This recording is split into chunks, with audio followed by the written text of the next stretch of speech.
here in Martin County. And I know there's been a lot of people who've had different concerns and questions. And we've had 2 productive meetings that took place in my office in Frankfort. We've had representatives of various state agencies that are involved. We've had members of the press. We've had concerned citizens. And you know, I'm not a resident of Martin County, but this meeting, I made a promise that we would have a meeting here to address these concerns. And I've met with Bill Harvey and Joe Hammond, and they recognize, Sandy, you want to come up here and sit? We have had a lot of frank discussions about some of the issues facing the water system. And we have a lot of people who recognize those issues and want to address them. And as you know, there is a Public Service Committee investigation taking place right now. They're not going to be here because that is an adversarial process. It's a legal process, and they did not think it was appropriate for them to be here. But we have several people. We have Sandy Donahue, who's the Commissioner of the Department of Local Government. You have Pete Goodman, who's the Director of the Division of Water. You have Donna McNeil from the Kentucky Rural Water Association, and Robert Back, who's with the Division of Water also. You have Judge Callahan with several members of the fiscal quarter, I guess I saw earlier. We have Sandy Runyon from the Big Sandy Area Development District. We've got, how many more members from the Water District here? And so, I mean, people are concerned enough that they're here. We've had people driving in from Frankfort for this. And, you know, Pete heads up the Division of Water. What the Division of Water does is it oversees the safety of the drinking water and the regulation of the drinking water supply all across Kentucky. He's the head guy. Commissioner Donahue is, she is the Commissioner of the Department of Local Government. Of course, they hold the purse strings for funding projects through Kentucky infrastructure. And, you know, her input is going to be necessary because I know that the members of the Water Board and Mr. Hammond may want to address some of the issues. I've had some discussions with Judge Callahan recently, and one of the big issues the Public Service Commission had was the number of line breaks that had taken place and the amount of water loss. And I know that they have taken some steps to address some of the more problematic areas, and they fixed a substantial number of breaks already. And I don't know if Joe wants to talk about that later. And one of the concerns that we've had is, you know, this is an aging water system. It's got a lot of old lines that need to be replaced. And I'm not going to moderate this meeting. I'm not the expert on, you know, I'm not a water system expert. Pete knows the issues. Pete has been intimately involved with this. And this is not to be pointing fingers at anybody, because that's not the goal of this meeting. The goal is to listen to your concerns and listen to what steps that the Water District and their representatives have taken to address some of those concerns already. And so that the folks in Frankfort also can understand these concerns and do what needs to be done. But, you know, there have been at least 2 concerned citizens groups put together over some of these issues. And as long as I have the privilege of serving in this position, I'm going to answer to the constituents. But again, I want to thank everybody for coming out tonight, and I'm going to turn it over to Pete, and I'm going to sit down and listen. Okay. Thank you, everybody, for having us up here. I'm aware there are a lot of significant concerns of people in the community about the reliability of service, the quality of water, and some concerns about disinfection byproducts, etc. And I'm very curious to hear your take on that and see if we can't get some of those questions answered, kind of let you know what the Division of Water is doing and how we're working with Martin County Water District. And that includes our partners in the Rural Water Association. I did want to put some ground rules for the meeting together, kind of let's silence our phones, and I got to remember to do it myself. So we're not interrupting anybody that's speaking. I just like everybody to, you know, be polite, not interrupt anybody else. If somebody's got a question and they're asking a question and or providing an opinion about something, let's let them have their say and be polite, be respectful of one another. And I mean, a successful meeting to me is that you get to express questions you have or concerns you have, maybe get you some answers to some of those questions, and then maybe we'll have takeaways for the Division of Water or Rural Water or Martin County Water District, different things that we can work on, and we'll see where we end up after all this. I think we wanted to open, Joe, with a presentation by you, kind of where you're working on a few things. Yes, I had a little PowerPoint presentation here. And some of the topics I'm sure you want to talk about tonight is the district is very much aware that we have water loss problems. We're working on it. We have problems with our disinfectant byproducts, which is a products from where we disinfect the water to protect and try to get the best quality of water to you guys as possible. As somebody just said, we have an aging water system here. Seems to me like water loss is a big issue. We fix a water leak on this side of the hill and one will pop up on the other side. We have to constantly battle these aging water lines. I'll get into some other things here in a minute, but first the disinfectant byproducts.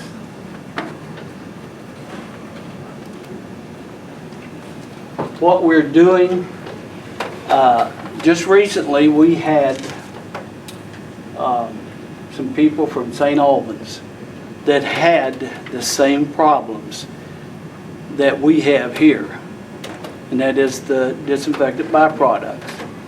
First thing they have done was aerate their clear wells. They have a clear well up there in St. Albans that is very similar to what we have here. Their capacity at their clear well at the plant, I think, is about 100,000 gallons. Ours is probably 115 or something like that, okay? Very similar. And what they have done is they aerated their clear well. And that began reducing the THMs. I had a guy come up from St. Albans that did a run, or test run, on our clear well, and just one test reduced the THMs by 25%, and that is huge. There's other methods too about the aeration, and that's aerating the tanks that we have out in the system. Of course, it gets expensive, but that's what our party up here is here for. We have a clear well diffusion pipe to be repaired in the clear well. That will also help. Some other things about upgrading the plant there would be clarifier covers, which will reduce algae from growing in the clear well tanks. If you got them covered, sunlight won't hit it, and it won't generate as much algae in the clarifier. Also, when you do that, it cuts down on chlorine. You don't have to chlorinate as much when you've got the sunlight, the clarifiers covered so the sunlight can't hit it. And also, the cover, the clarifier And also the filters at the reservoir. This was brought up by Rural Water. Rural Water has been a great help to us up here in the last few months.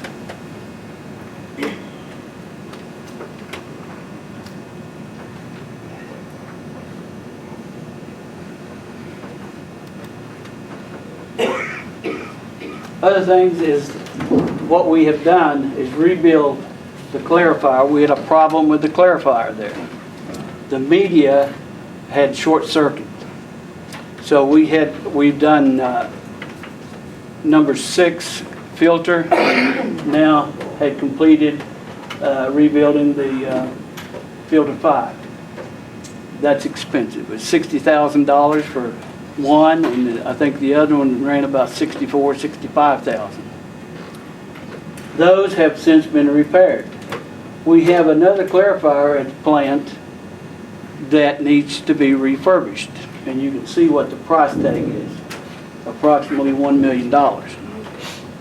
But if we have that rebuilt and something happens to one of the other clarifiers, we have 3 of them, or would have 3, we wouldn't have to depend on other sources, okay? Structural renovations, that's approximately $216,000. Mechanical renovations, $196,000. Electrical system upgrades. By the way, we have just purchased, what has it been, about 3 or 4 months ago, John, on the generator? A big enough generator that if we have a power outage at the plant, we can still pump. Before we could not do that. Architectural renovations, $425,000. Process improvements and expansions, you see that's a big price tag, $3,430,000. Engineering, $1 million. The total of that would be about $6,654,000. It does cost to keep your plant in good shape.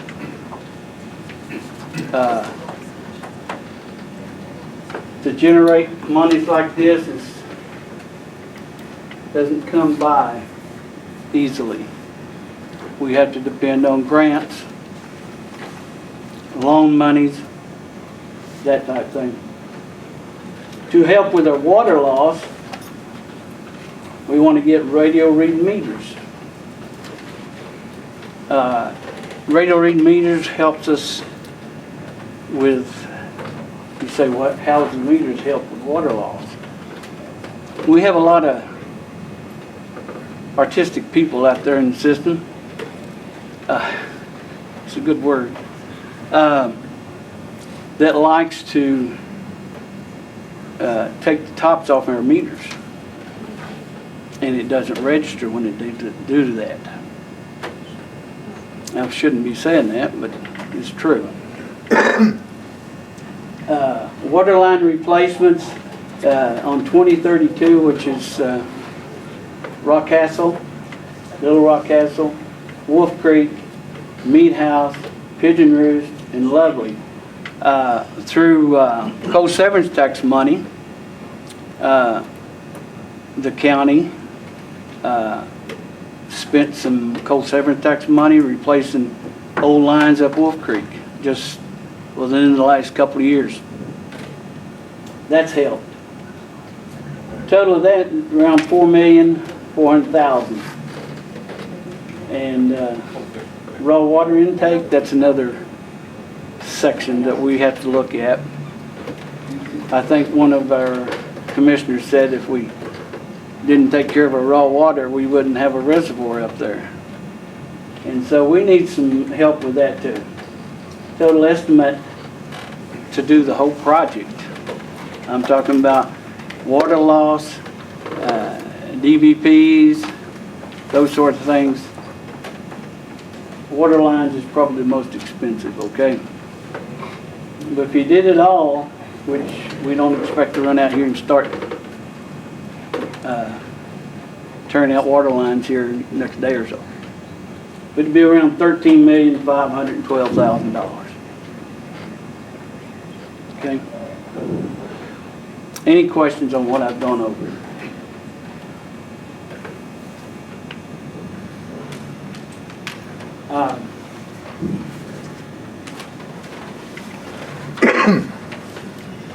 Yeah, I've got it. Okay, do a few things. Go on. Yeah. I understood you made the statement that to keep a water plant running and, upgrade takes money. Yes. I mean, it does take money, we're aware of that.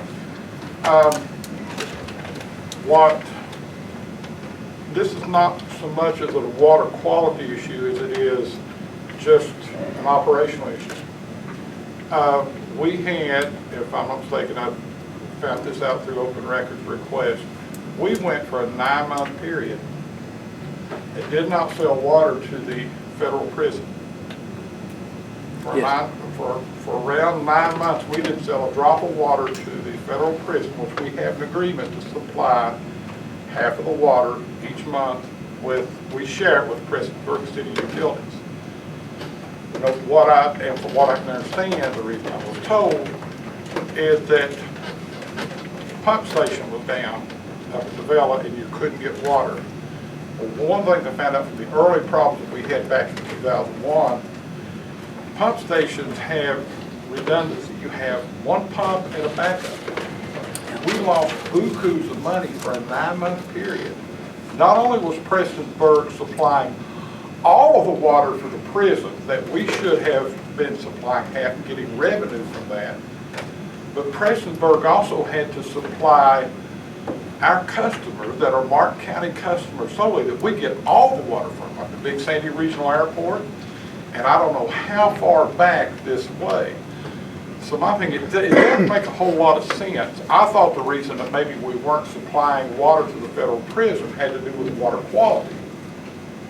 Now I found out, no, we didn't supply water to the prison because we couldn't get it up there.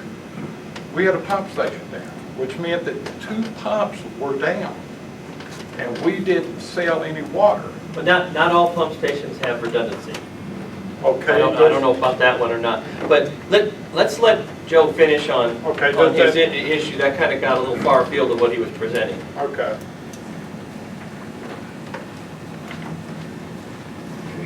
Okay, the financial status of the water district, okay? Says we cannot take on any more debt. We have 2 30-year bonds with the water, and it's expensive. This is what's happened in the past where they have had to use the grant monies and ARC and these type funding people, but we also had to borrow money to complete the projects, okay? Joe, do you know what the level of the debt is and the cost of that debt on a monthly or annual basis? Not right off the hand, Peter, no. Do you know I can get that information for you. Do you know who you send your debt payments to? What agency? The one is, there's one at Rural Water, I think, helped with the bonding. The one we consolidated, Okay, a refinance. yeah. Consolidated that one and it has helped greatly. But Peter, I'll get those figures for you. I was just curious, sorry. Go ahead. Sorry about the interruption. Our accounts payable is significant with all the increases with electricity, gasoline to run these vehicles, electric, I said, chemicals. When you have to treat the water, chemicals have gone up considerably.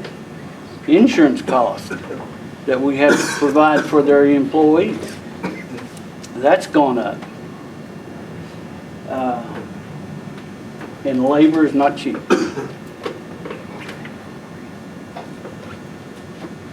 The as again, the cost of everything needed to keep district operating increases. We look at people like you guys at the desk there for help in funding such projects as this. We have sent these requests to each one of your funding agencies. We've asked the senator to help us. We've asked the judge to help us. Cold severance tax monies in this area it's gone. It's in that building now. I'm not getting there, No. Gary. That's know that. totally out of my realm.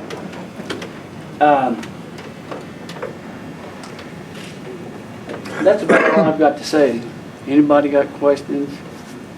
Yes, ma'am. Okay, you're saying that this is what we need to have clean, safe water.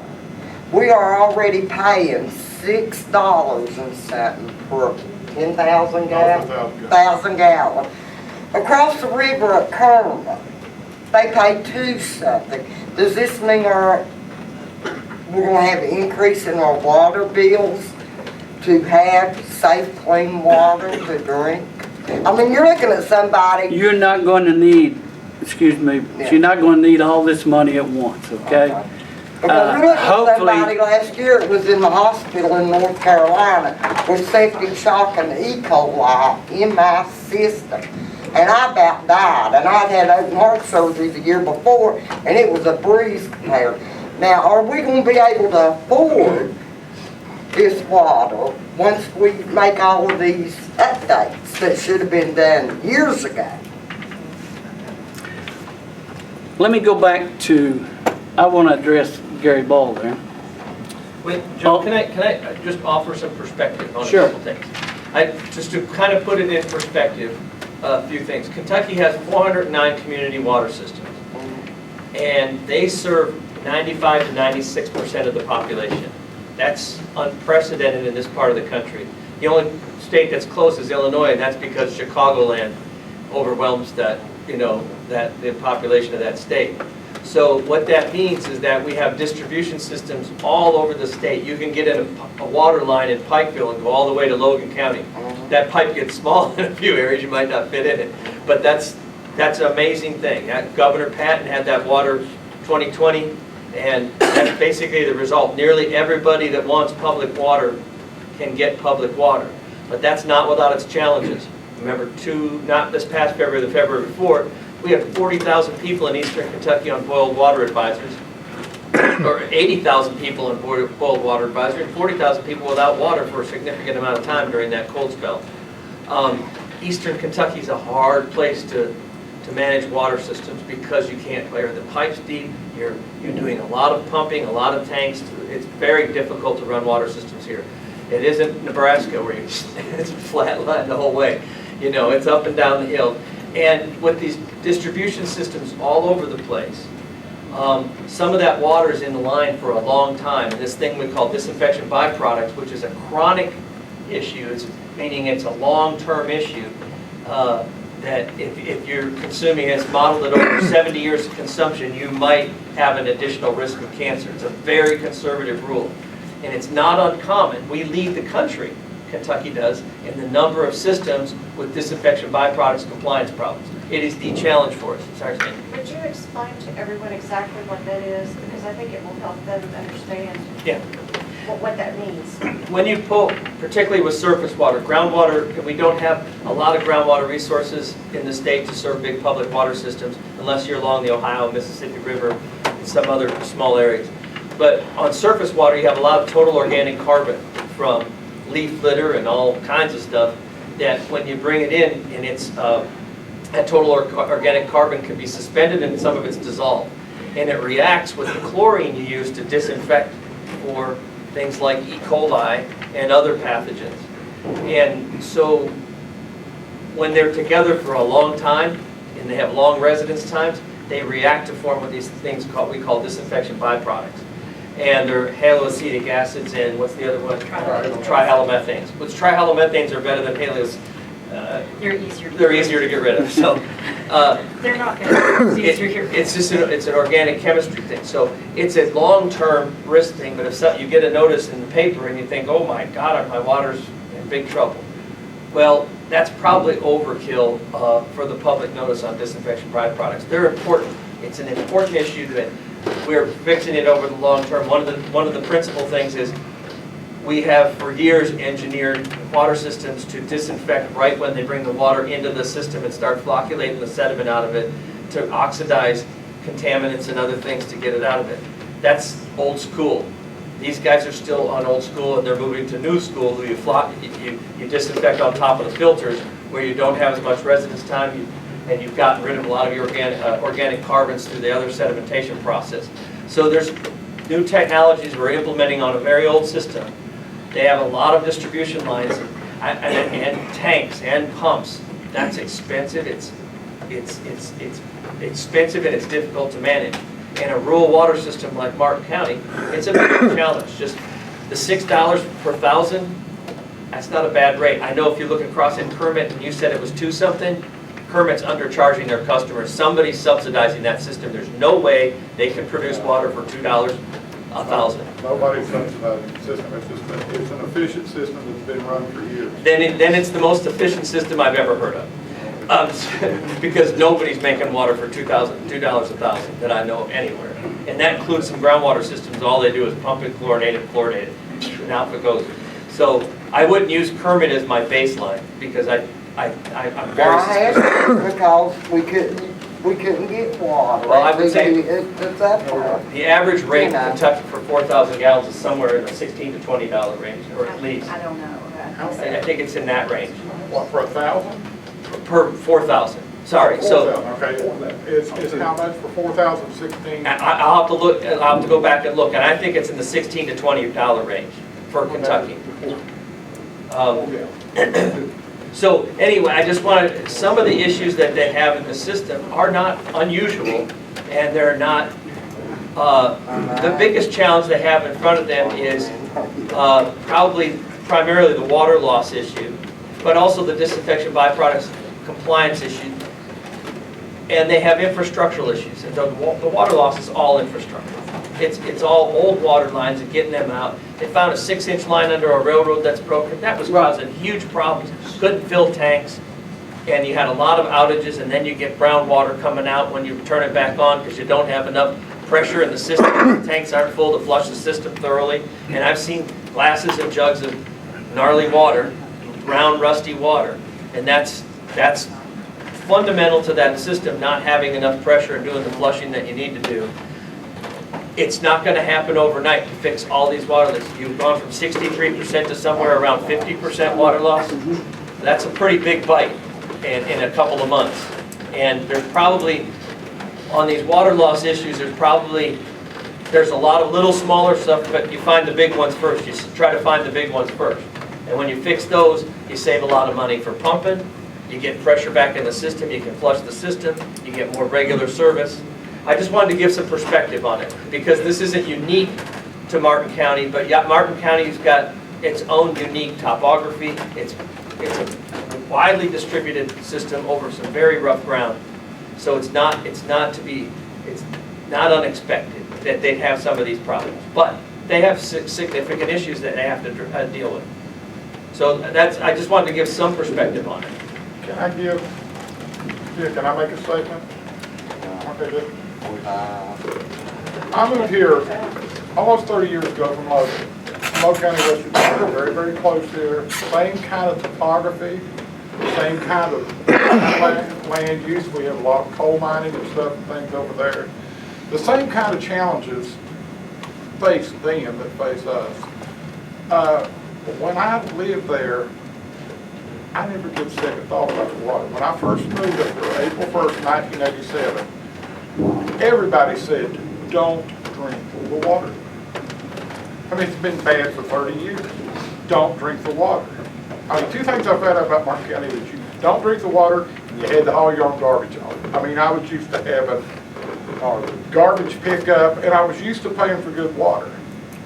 I mean, 30 years, and it's still, I mean, how many people across this county, if you go to Prestonsburg or Painesville, people don't give a second thought about Turner Spigot on it and making coffee or iced tea or lemonade. People here don't do that.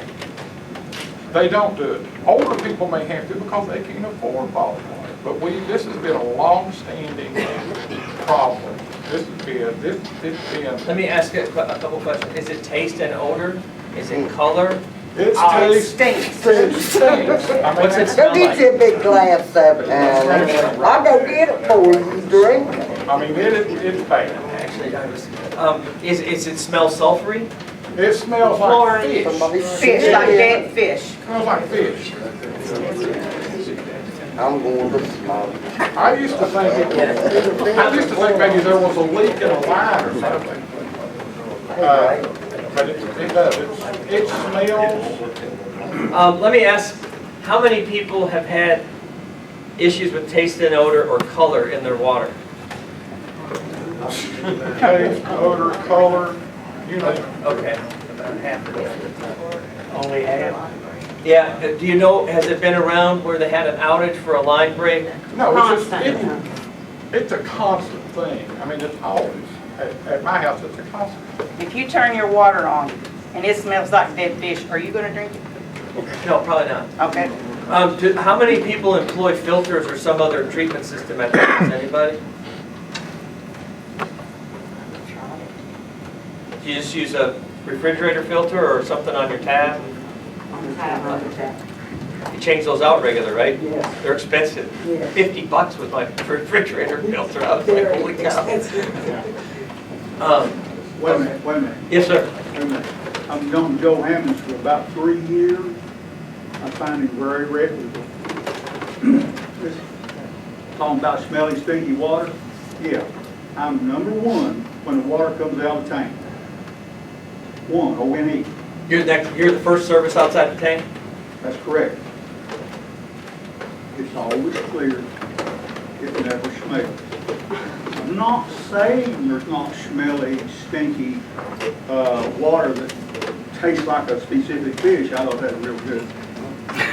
Obviously, it's there, so it gets in somewhere else. With all due respect to our local people, Joe has demonstrated very thoroughly what the Public Service Commission is going to come up here to do. He can tell. He just got through doing it. He didn't go into intricate detail. He don't have time. But he'll tell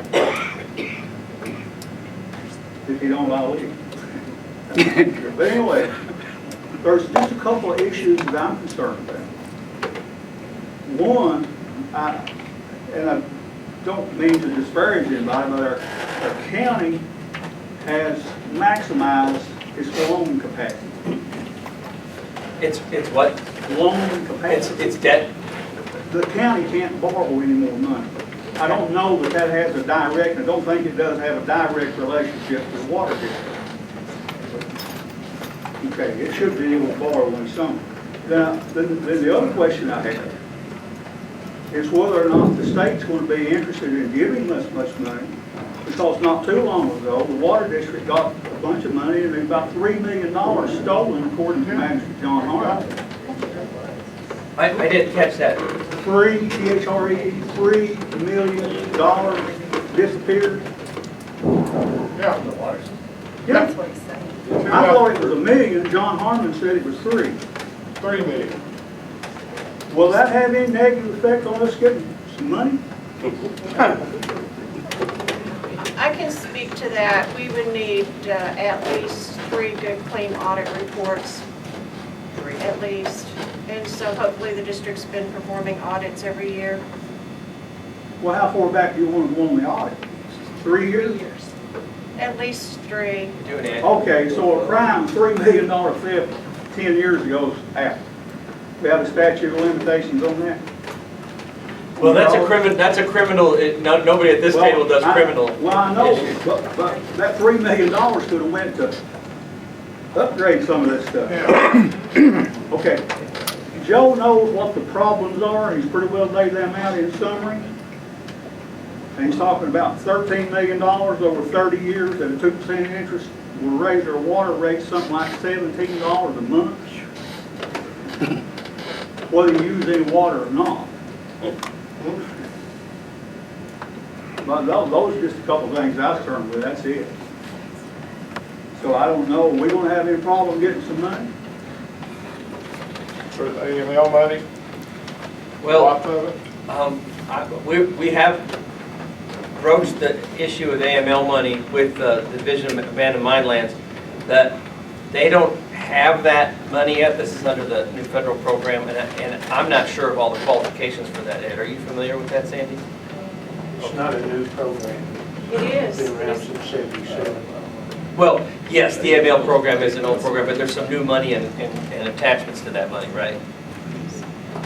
In the last session of the legislature in Washington DC, there was an additional $30 million appropriated for the abandoned mine land program, which would come back to coal-impacted states. Kentucky's a coal-impacted state, and only counties that have coal impact have the ability to apply for that fund. The difference between this particular fund and the existing AML program that probably everyone in this room knows about is this money didn't come out of the AML trust fund like we're accustomed, where there's a percentage of each dollar, a percentage of each dollar of each ton of coal that's mined that goes into the trust, and that's come back to Kentucky for years. This is separate. It was a general appropriation through Congress. It's $30 million. We hope that that may possibly continue. It may be another year or maybe even another 2 years, but we don't know that yet. So right now, the state of Kentucky has available to use $30 million. Now, the criteria for that program is fairly simple, and the application is very simple, and those projects will be reviewed by a team here at the state.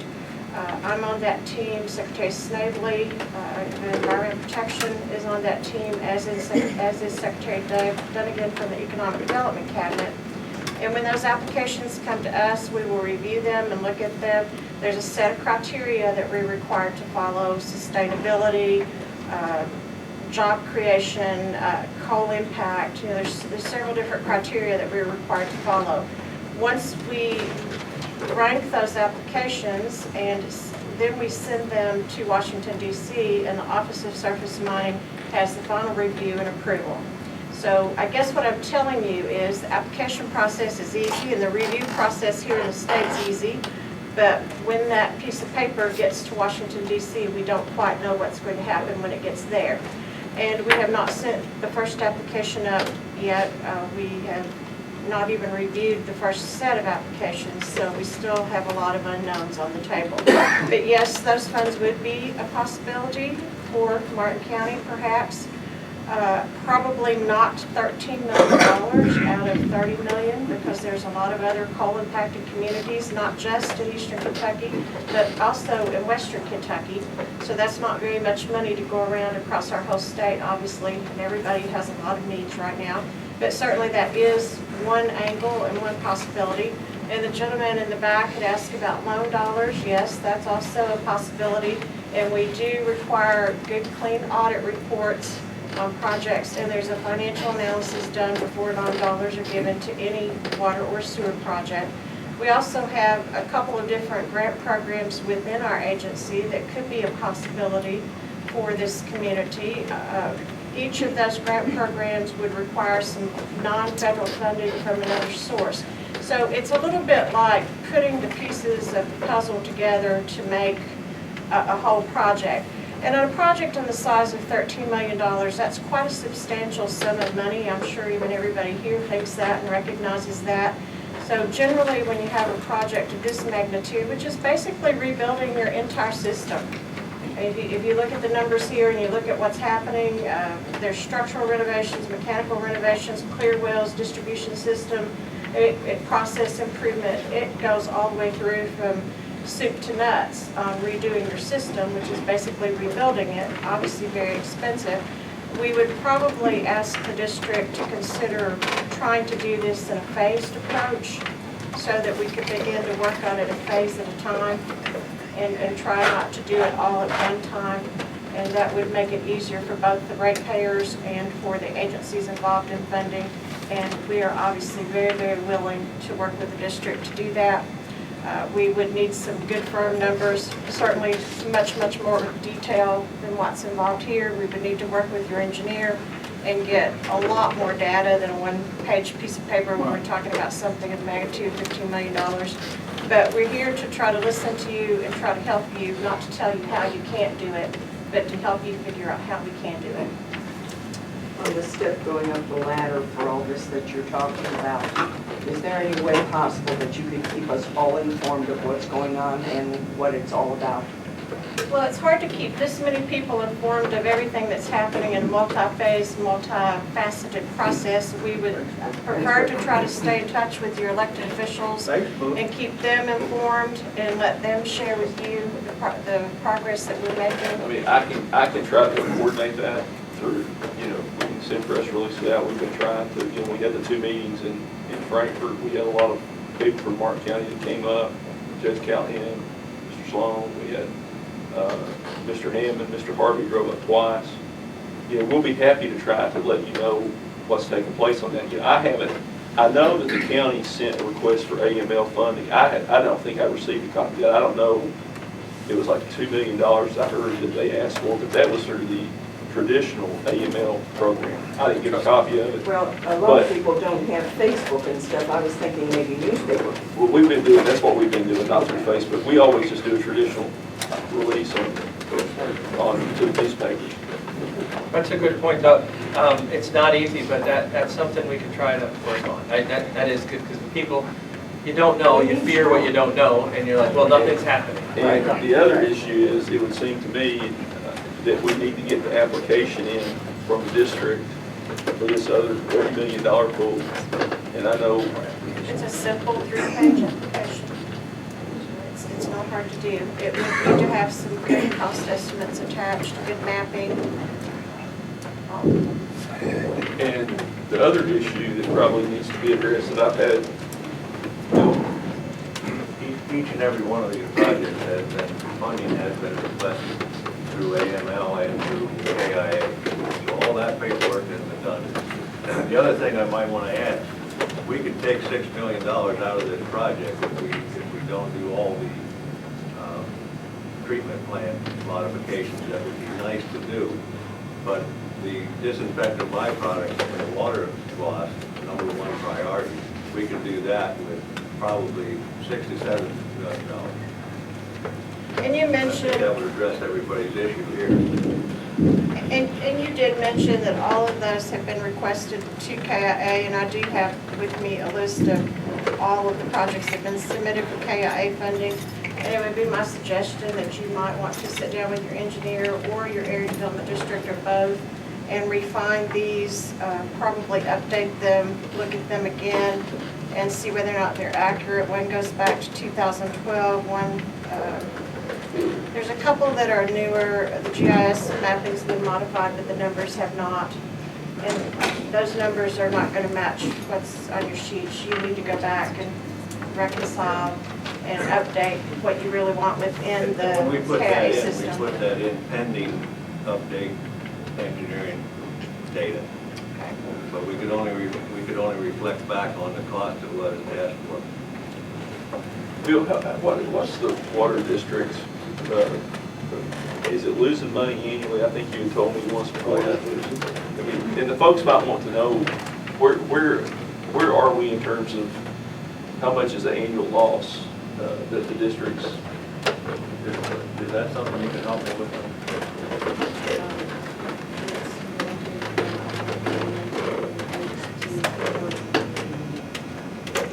We can't hear you, ma'am.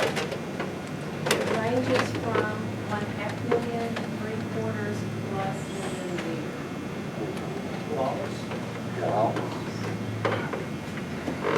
That is not including the depreciation of the assets.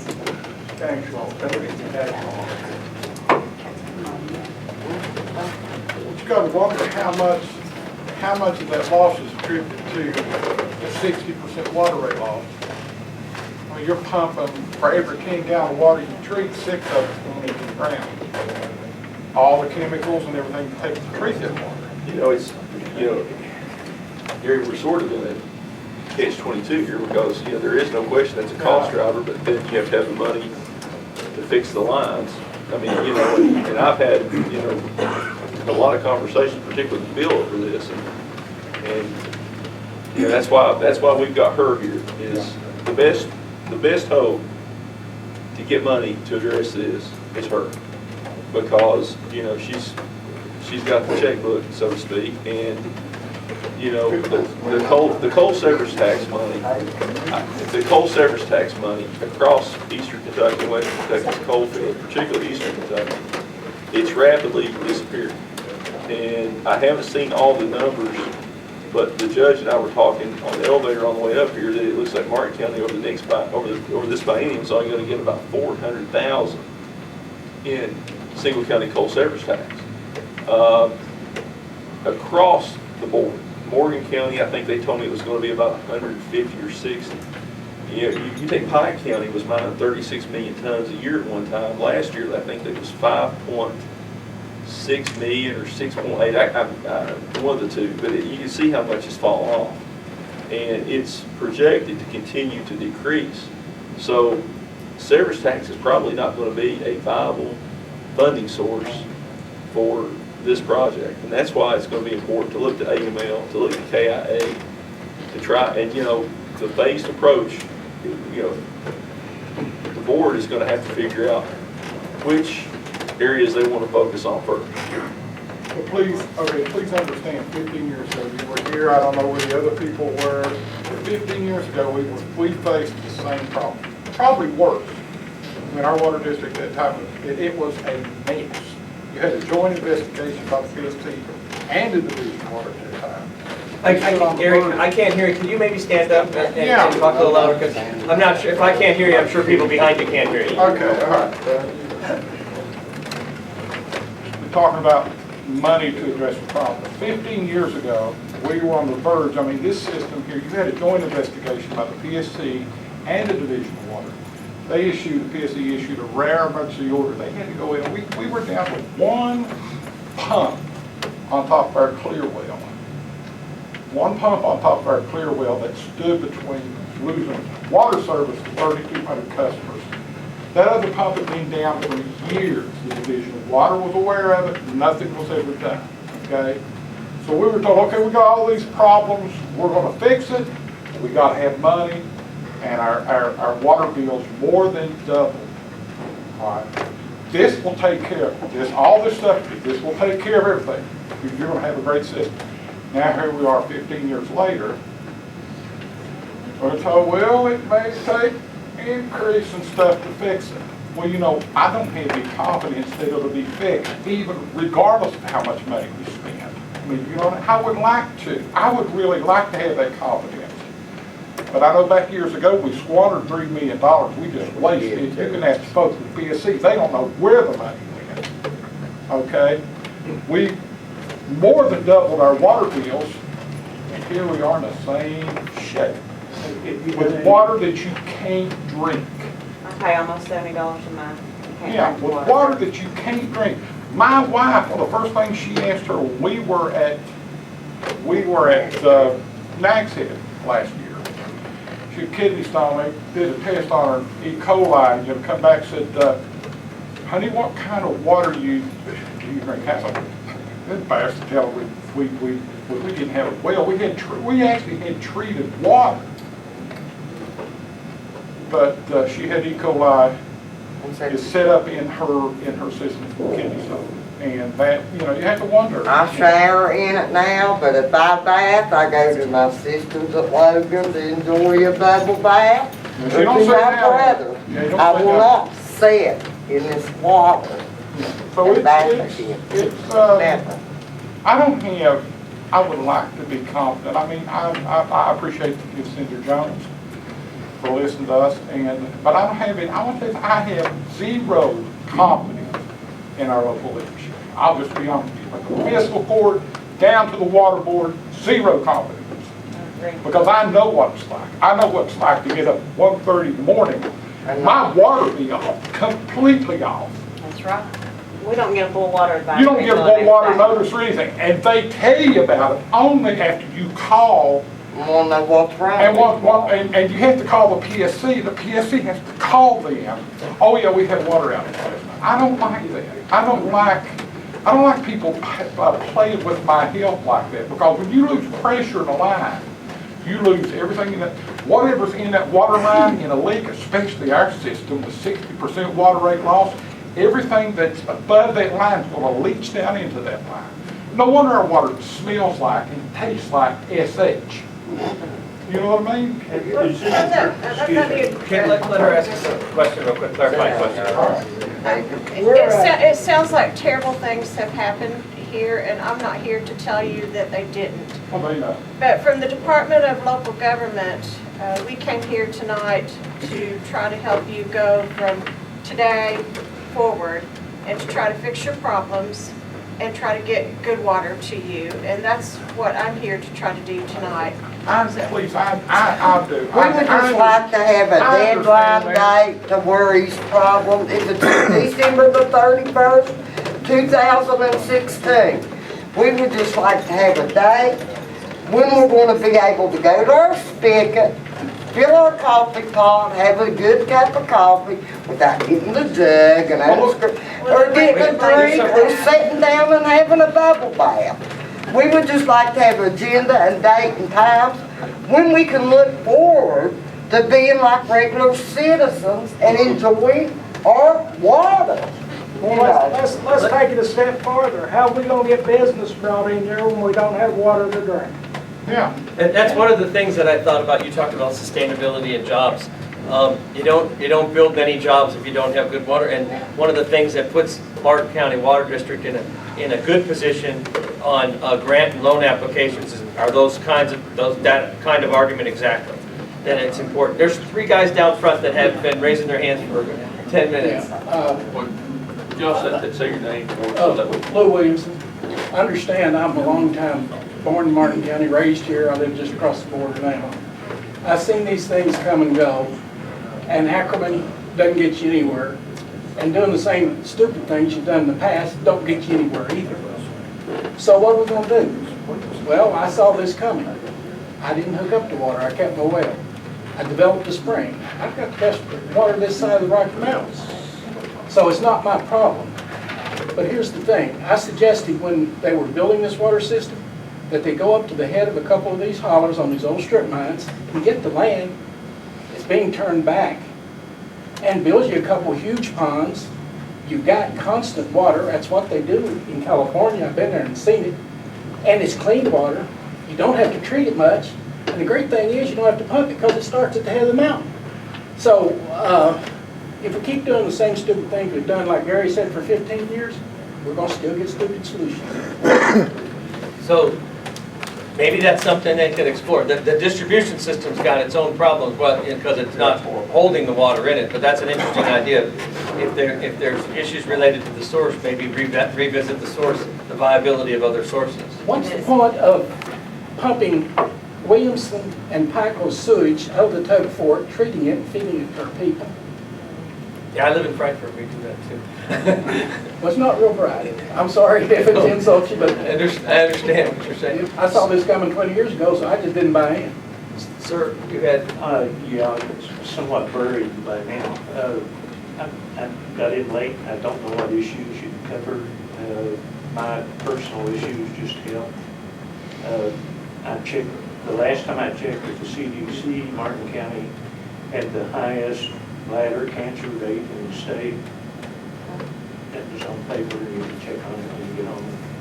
If that's true. I myself have had kidney cancer and 2 cases of bladder cancer. And I'm a paid up member of the Martin County Water District. I don't know, I don't drink pop, I don't drink beer. I'm not really sure what else, what other alternatives you got here, but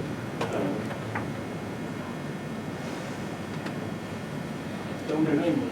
oh, leave me over. Sorry. He's going to find his reason why. Are you Katie? Katie, Sam? Yes. I know Katie. Hope that helps get us money. Katie had a lot of money. There's this gentleman that Sir, I saw you kind of, just listening. okay, ma'am. I feel kind of out of place because I know all these people's got water problems, and I would too probably if I could get water. It's been 6 years and I've been trying to get water and can't get it. And I don't live so far out that I can't get it. I live on Route 40. And, but I've been trying for 6 years to get it. Where are you on the map over there? Can you At see? Stafford Court, foot of Spicy Mountain. Spicy? Yeah. So what do you do? Are you hauling water, or are you on a well, or? Tracy, We have to haul water in. It was We got a well, but we can't use it because it's so much. whereabouts over there? Where you might, Right at the foot of Spicy Mountain, on this side of Martin County. There may be a problem with pressure. We got, our neighbor has water, not about less than 500 feet from us. And we've been trying to get it for 6 years and we're really, really need it bad. Is that Meeks? Walter Dutton, yes, Amanda Meeks, they have it. And it's just right down from us. And so we really need it bad. We have to haul our water in. Our well is so bad that we can't even wash our clothes in.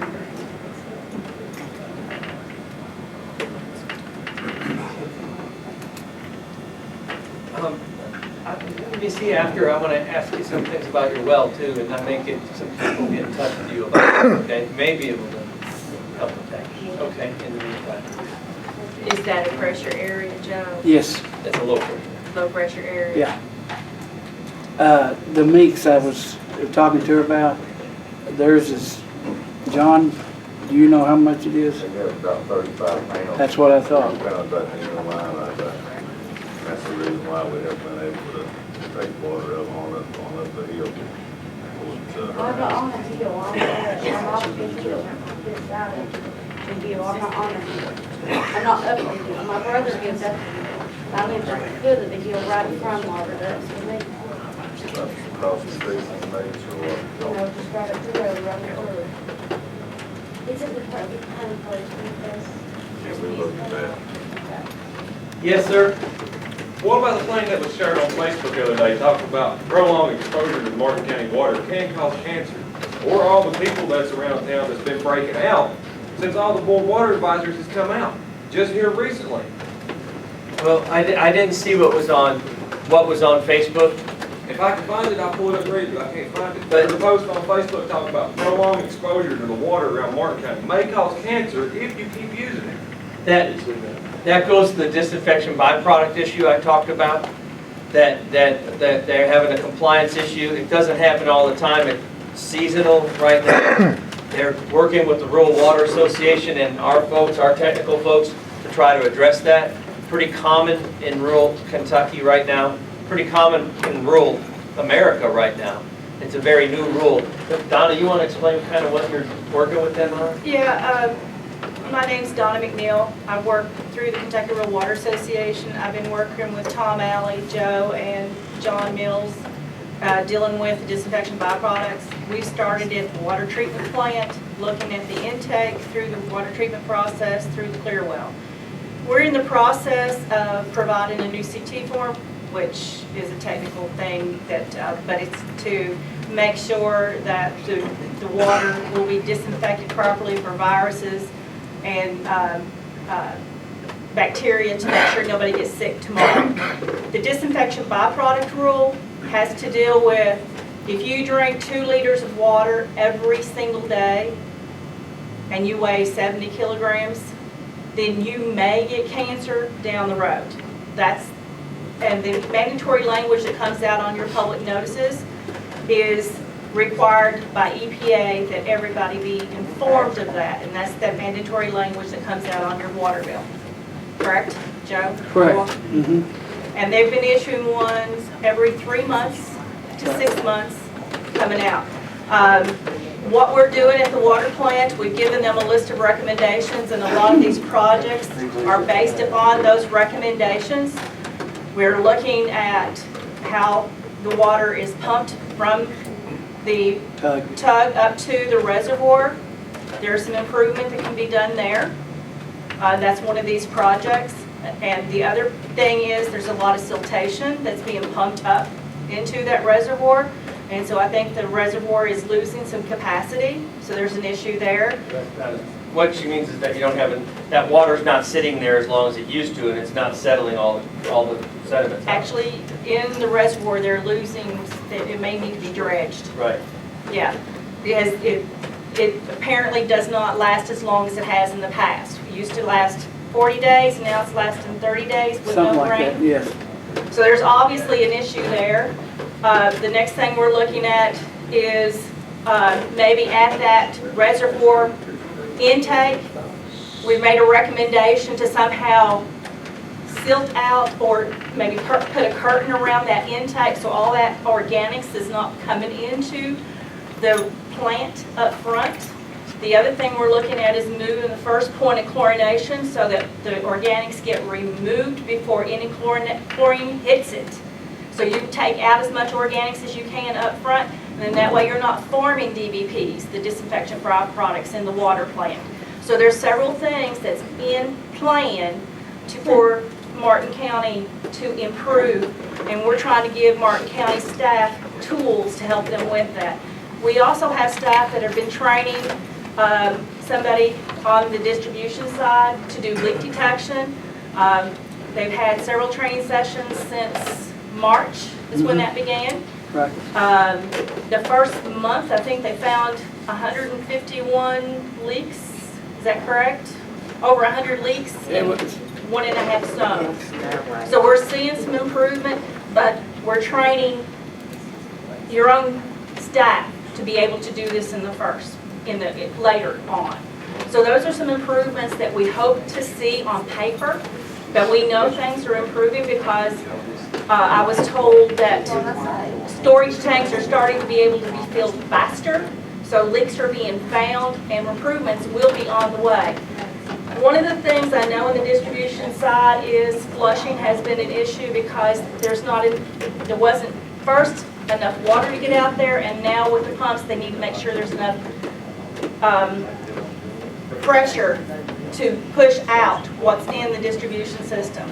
And that's a maintenance issue and a flushing issue, and we're working with rural water staffs, working with John Mills staff and Joe on what is the proper way to flush the lines to get out the stuff that you're seeing occasionally.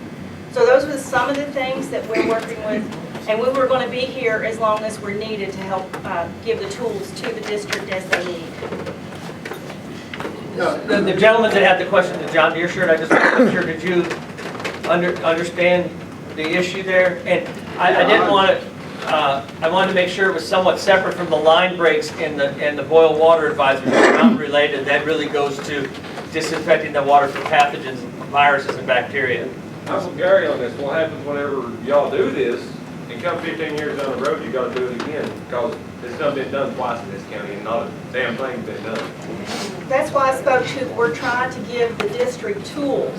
As long as they continue to use the tools and make it standard protocol to move forward, then they're helping themselves.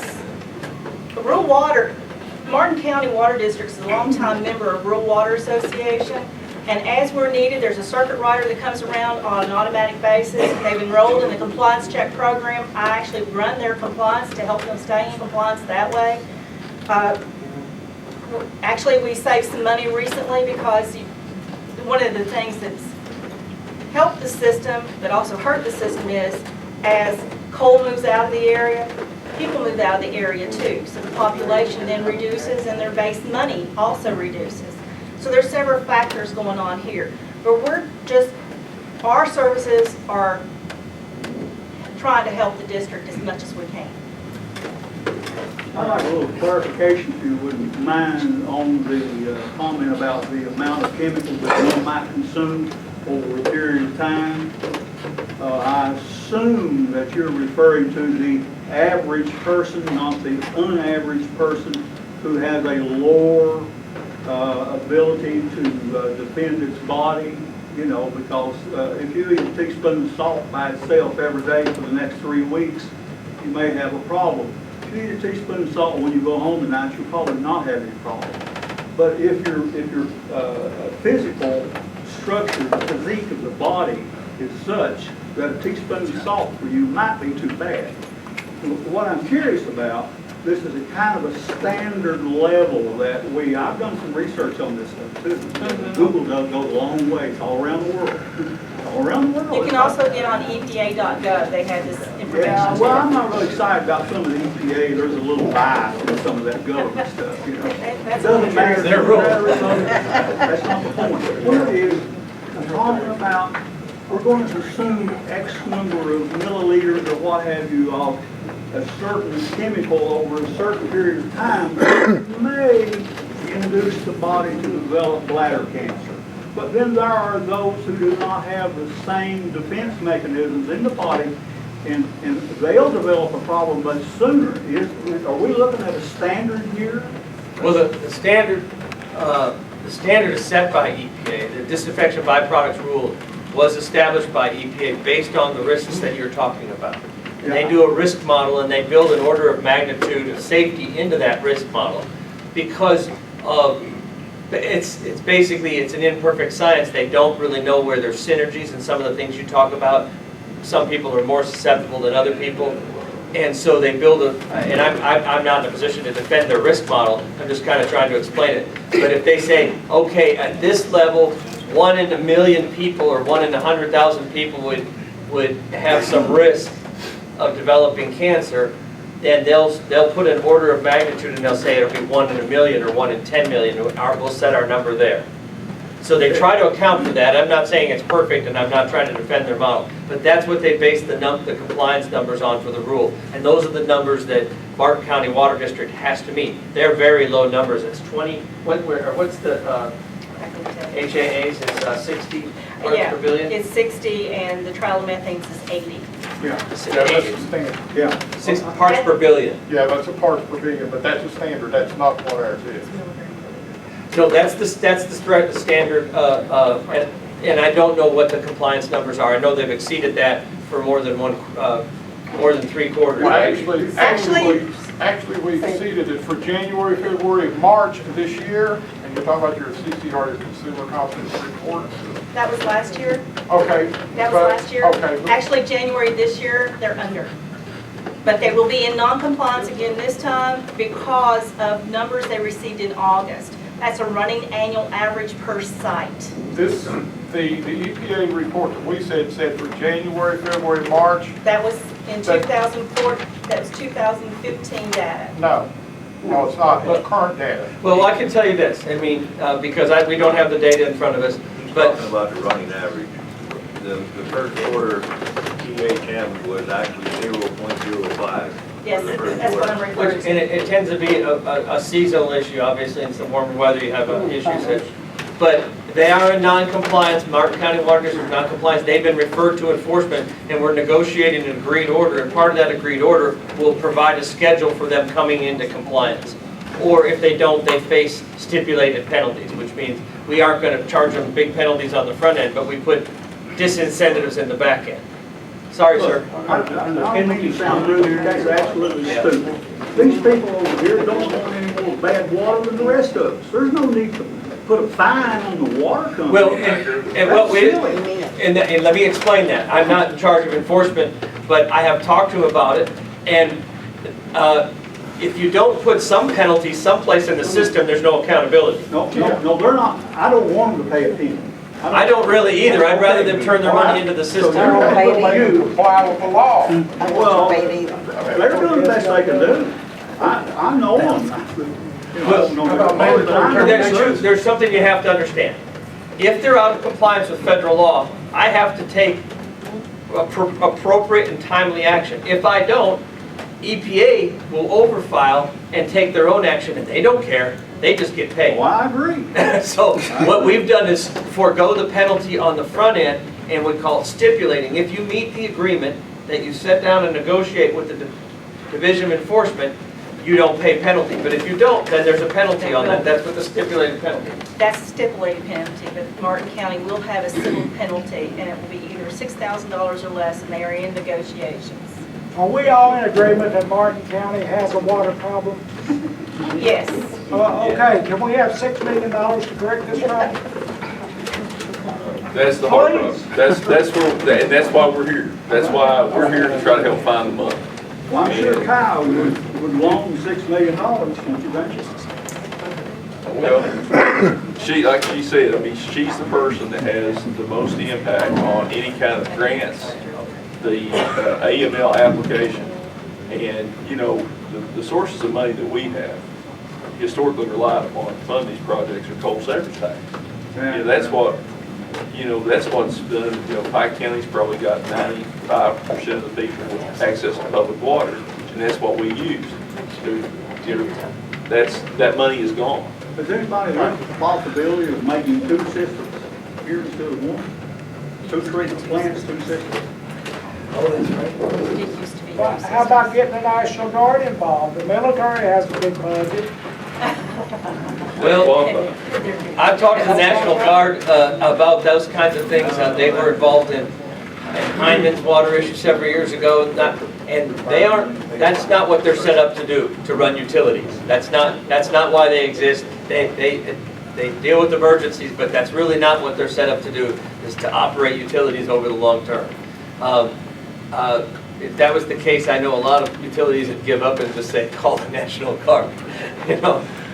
It's hard. Every utility, water, wastewater, electric, it takes a lot. There's a lot of infrastructure. It's not easy and it's not cheap. So, sir, there's a hand up way in the back. I wonder if you could tell us what everybody in the county knows what it's like to turn your faucets on and have the rotten eggs. And every once in a while throughout the school year, we'll have so many kids down with a stomach bug that they have to call off school. And I've noticed just over the years that I've lived here that we'll have that rotten egg smell come out of the faucet, and then about a week later, everybody in town's sick. What is that sulfur smell, and do you have something to do with it?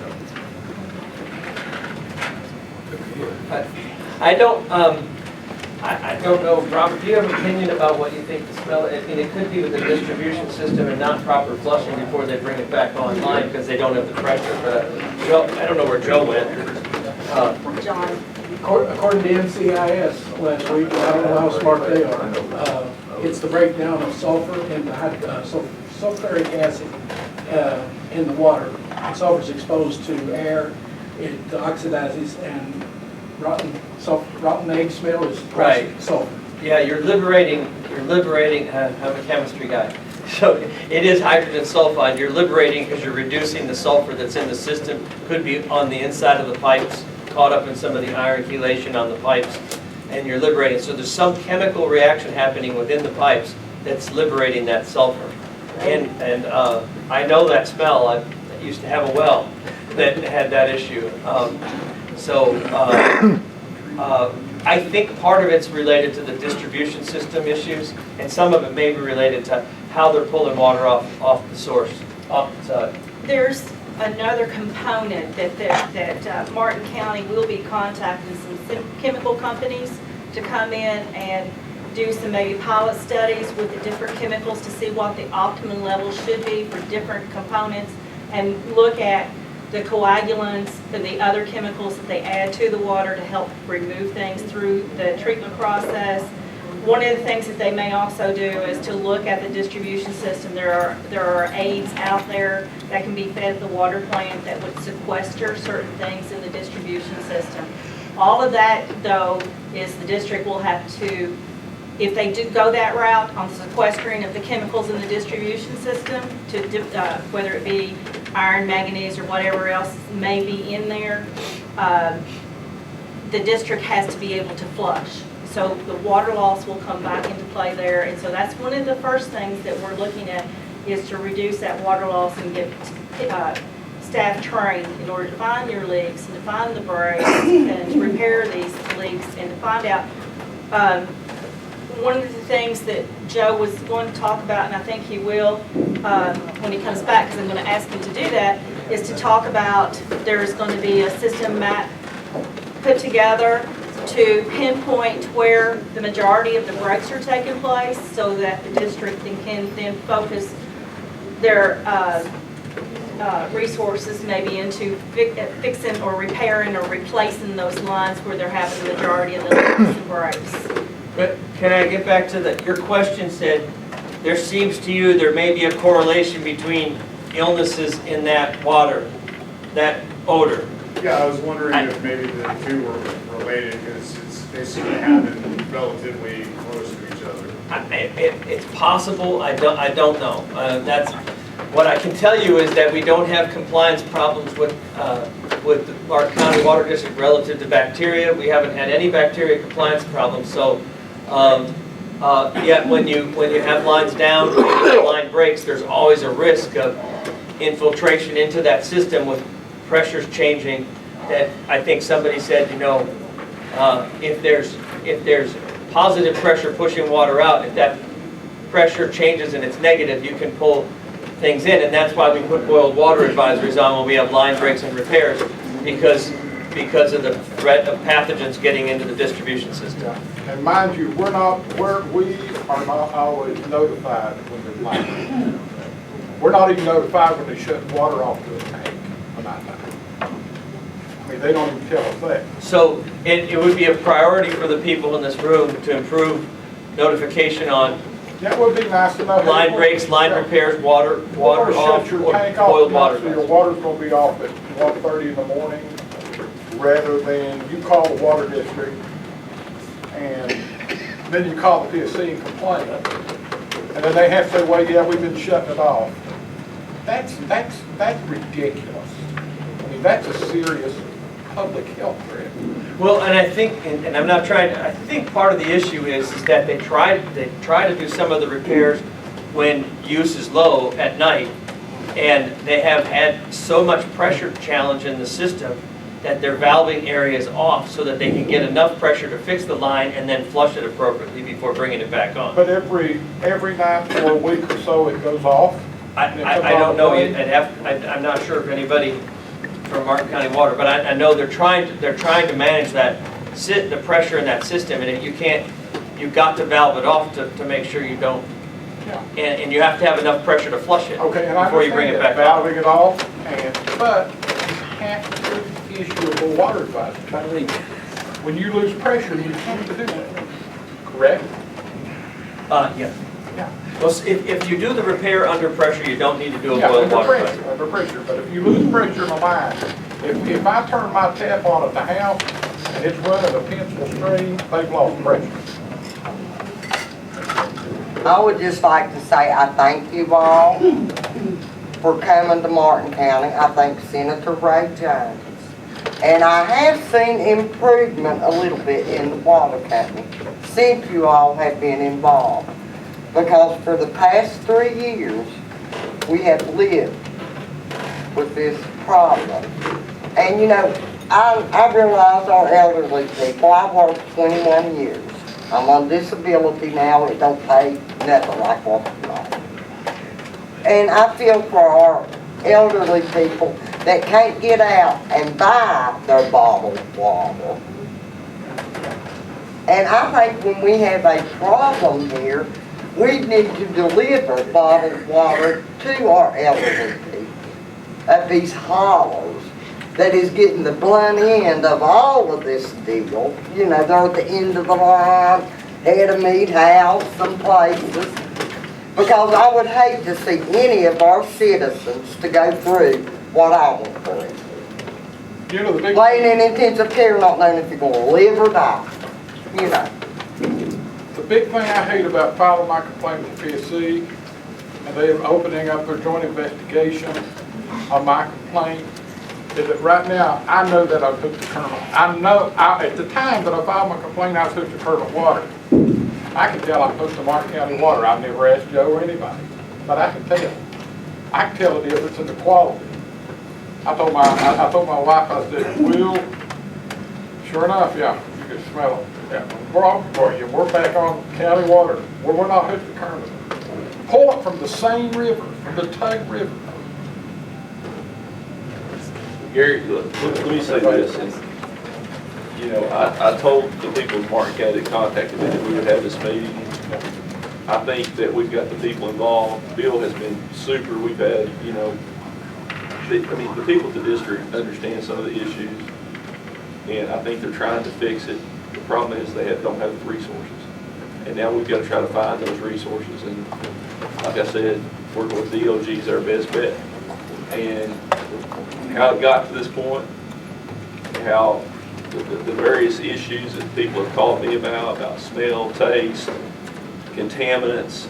I talked to a guy this week, was talking about, those three issues, black stuff being in the line. But the PSC is going to do what the PSC is going to do, and that's got nothing to do with any of us here. But I'm committed to working with Judge Callahan, the court, the commissioner, and everybody involved to try to address these issues, but it's going to be hard to come up with the money. And I do, the issue about the $3 million, I don't remember because I think I started representing Martin County in late 2002, 2003. Right around that same time. And it was before that there were a lot of issues. I remember I've had some conversations with the judge about that at the time, that there was issues where some things were supposed to have been done that didn't get done. It just disappeared. The PSC don't even know what happened. But, I don't have any control over what the local administration does as far as the board goes, but I think that you've got people who are committed to trying to help it.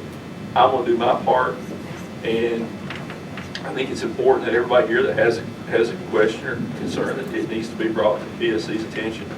But it's not going to help fix the problems. PSC is not going to help fix the problems. It's going to take the money that these guys need, the resources that they need.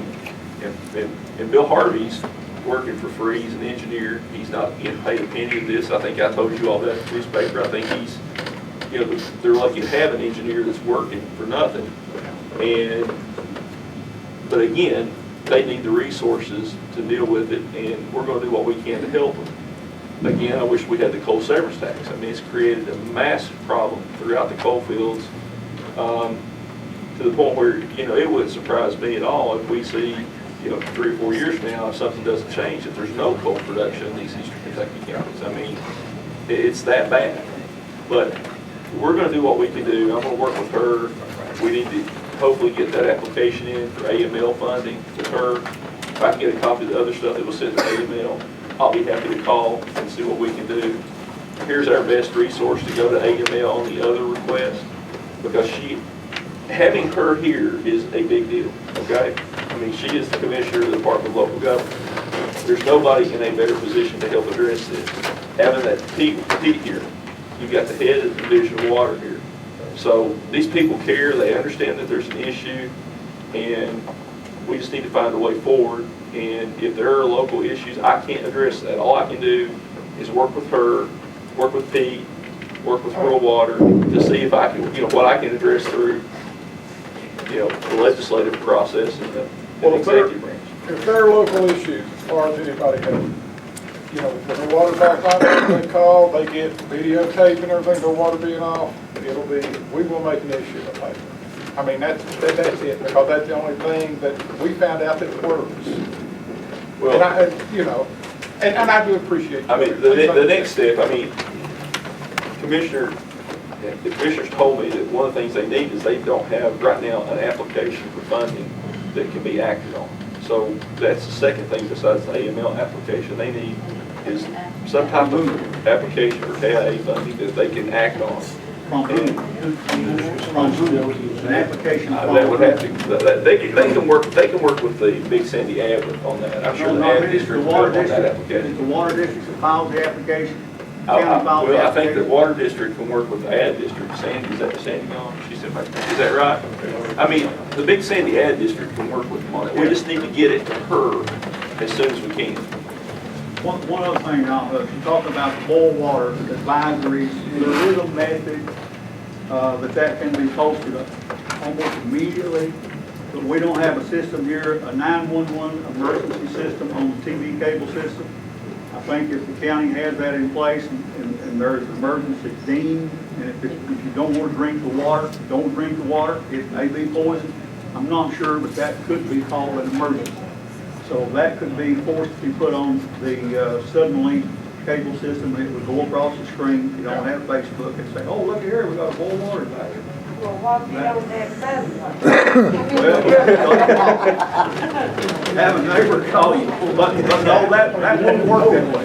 It's supposed to be on the radio or channel where they're supposed to get it out. Well, one of the things that I think, oh, I'm sorry. Bill's got something. No, I'm just gonna ask Joe if he would address that, boil water, what, everything we're doing to get the boil water advisories out. Okay, we have just in the last 6 months gone with the phone call. We have it on the computer, and the areas that are affected by a line break or something like that, loss of pressure, you should get receive a phone call through our system down here. Marcy, the office manager I'll down cut you there. off right there. There was a line break on Collins Creek. I had to call it in. Not the first time did anybody on Collins Creek get the first call about a boiled water advisory. Not nobody around town got the first call about a boiled water advisory. Same So, thing when our water was off for a week, every night for a week. and just like whenever the water goes off at nighttime, how do you all expect the fire departments to do their job? They got, at Warfield right now, they got 2 500-gallon trucks. I know that for a fact. You really want to call, you go on a house fire, 1,000 gallons ain't going to save anybody's house. I used to do it. You really want to call, what are you supposed to do? Go plumb to Pike County or plumb to Kermit to get you water or plumb to Inez? Because simply that's what it is. Wait, I thought he was in the middle of something, and I wanted to hear that. I'm done with it. It was a lie. I put up the water company anymore, there's much lighter. But anyway, we have a system here. It's a phone system that, well, at night, if the line breaks and they go out and fix the line, repair,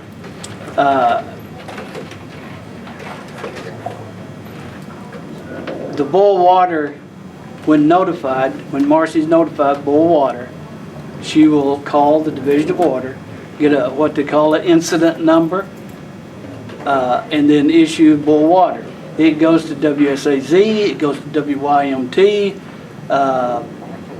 newspaper prints Come out on Wednesday. Wednesdays. I get it and I publish it. And T.M. Wolf here, he has it. And probably the next morning you'll get a phone call that says there's boil water in your area. All the times that it went off, the winter before last, when it got off at the night time, I never got a phone call. As a matter of fact, I called the water plant itself. I know the extension number, it's extension 5, to call for, and it does absolutely no good. And I've never got a call when my water's been off. Never. Well, obviously, notification's a really big deal. And so as we work through these issues with Martin County, that would be one of the priorities we try to get addressed. Because there's a lot of lines that, a lot of water loss, they're gonna be fixing a lot of lines, and there's gonna be water off, there's gonna be boiled water advisories. So we need to work to do the best job that we can notifying customers when there will be water off, when there's a boiled water advisory, et cetera. That's something that we're committed to working with for sure. Yes, sir? Can I just ask, is that, on some other issues you've given context of like some of these are issues other places are facing, this issue of giving notice on boil water advisories and when lines are cut, how common is that across the state? Pretty common in a rural, particularly in a rural area where not everybody has a central communication system like Facebook or cable TV or the same radio station. You know, it's not uncommon. A lot of people live really pretty rurally and they don't, you know, and that not, like in some cities they have reverse 911, so they can do it automatically. I don't think that Martin County has reverse 911. No. I don't even know if they have a functional 911 at this point. So, I mean, I don't know. We pay for it. We pay for it, but we don't have it. so it's a pretty common challenge. It is, particularly in rural counties. And remember, 52% of the public water systems in Kentucky serve less than 3,000 people. That's an amazingly small number of customers to keep a fairly expensive infrastructure in place. That's a big challenge. And this is one of those challenges. I have a question for Joe. If the lady with the checkbook comes through. We'll start tomorrow. What's gonna be your number one priority to fix? Is it gonna be the leaks or? I think we'll start with getting the NOVs out of the way, and that's the disinfectant byproducts. And after that is taken care of, and I don't think that will take that long with the Rural Water's help here. And if we've got money left over, we'll start on replacing the service lines, main lines, and that type thing. It's a prioritizing So do you have situation. any theories on why this hasn't been done years ago? Yeah, We've we had had water several lines since running. 1974. I thought it's 68, 70. 70, well, Tomahawk, I'm talking. Oh, okay. Yeah, they should, Yeah, that's when they went out to the schools, that's right? right. That's when we first started getting coal severance money. Yeah. And Ray Fields extended the water lines in our direction anyway. Correct. All the way, I think, to the head of Stafford, but we haven't seen much in the way of maintenance for years. And I don't know what they've been spending the money on. I couldn't answer that. Well, you were right on. Not then. I didn't get back here till 78. But anyway, that's what we do, really. Hey, Joe. Is phone call required, is that mandatory, or is that just something we do as an added benefit? That is a added benefit. It would cost us to make that phone call to each and every one of them. It cost you? Yes. But it's still required that you. No, it's not required. No, I'm not talking about the phone, but it's still required that you use other means like television and radio. We to get do more that. water. We do that. Okay, that's what I'm saying. Mhm. That's what I'm- Yes. Ma'am, there's a lady here had a question before and you stood up and then. You can't depend on calling people. You may call him, and I'm head down the line, call that lady down there, and expect them to call everybody else. No, that's not the, I never hear about, call. I even gave him my new phone number. I said, you never heard him. I'll My check mom- in on that, okay, My Jack? mom lives over in Lovely. She calls me. Well, if she has there's a leak over in Lovely, it doesn't affect you, does it? Well, the last time it did, Oh, the whole county was under boil water advisory. oh, okay. And my mommy will soon be 90 years old. How many people have a smartphone in this room? One of these, cell phone or something. Mine's not as smart as I wish it was. That was a rock. Yeah. But one of the things that that technology is really going to be. I mean, Donna's helping them with some issues at the plant on disinfection byproducts, and some of that's just updating technology. Maybe a good bang for buck there. And Joe's going to spend his money where he can get the biggest bang for the dollar he's spending. One of the things we talk about is notification, is possibly putting where you go on the website and you download an app onto your smartphone, and then when they have a boil water advisory, you get a notice. It just pops up on your phone. And that's possible, that technology exists, so we'll work with them on doing that as well.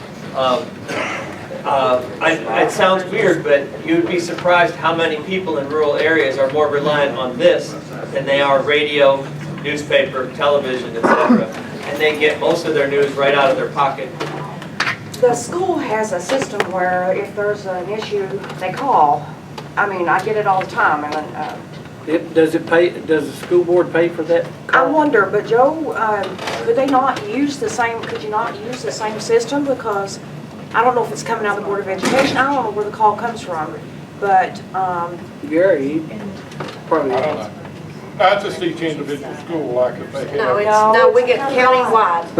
Countywide. But I get calls from y'all too. If there is, I get calls. A school cancellation, I do too. if there is, an event, a school event, and they're inviting the public out to our Yeah, like phone our rings. camp I had last week at the United. And It calls everybody. Yes, Does that it cost? No. It doesn't cost anything? It costs people who that have children in school. Or have you worked in school, or you have children? Yeah, but they've already got a system in place, so I'm just wondering if they couldn't be, you know, you couldn't use the same. But you tap on, is what you said. Yeah. It wouldn't cost Maybe anything. time to ask for good You can water. call Roscoe Mullins, he's the one that does that. Okay. He'll let you. It does cost us more. It So, does? there's a couple of different options we can explore for improving that. Because like this lady said, not everybody has cable, not everybody has Facebook, not everybody, some people prefer to listen to the radio, some people watch TV, some people read the paper and don't talk to anybody, you know. So there are a number of options, and in this day and age, we ought to be able to figure out some better ways. And This is part giving them of- some tools to help do that is what we'll work on too, okay? This is part of what we're talking about with rural water, about pinpointing a leak here, and you can put layers on that and say there's a main water line out, and you could also put a text box there saying boil water advisory, and you'll be able to go online and find this. So is their map, is it up to date? Or This water one? line map? This one right here, that is up to date. I mean, our system map, the whole Oh, map. no, no. Because Here's- I've been looking for my water line, because it's a dead end, it's a 6-inch line, the dead end's at 500.